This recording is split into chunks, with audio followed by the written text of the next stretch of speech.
En un bosque español lleno de luz dorada vivía una ardillita tímida y muy delicada.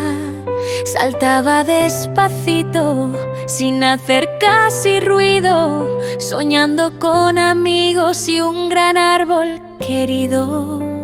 Un día vio a Diego, un niño risueño y cordial, que celebraba con su familia la tarde especial. Había pan, canciones y flores en el suelo, y Luna observaba todo, era un pequeño cielo. Diego le dijo: amiguita, ¿quieres jugar conmigo? Y Luna sintió algo nuevo, calorcito y abrigo. El viento del bosque cantó una melodía,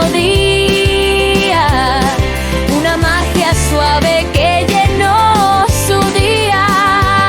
La ardillita aprendió sin prisa y sin apuro que ser valiente es dar un pasito seguro.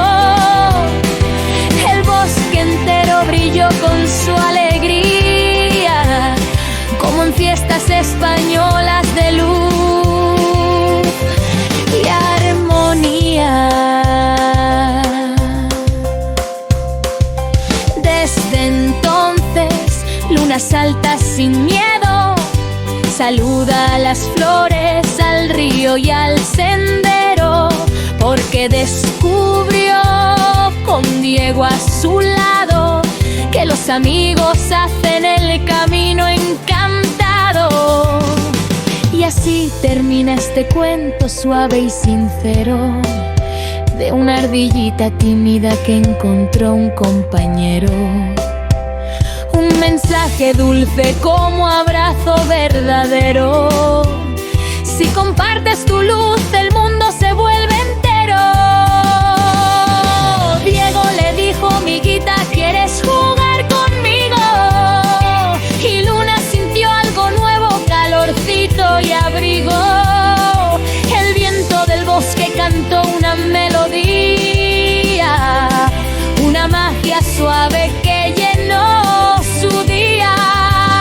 La ardillita aprendió sin prisa y sin apuro que ser valiente es dar un pasito seguro.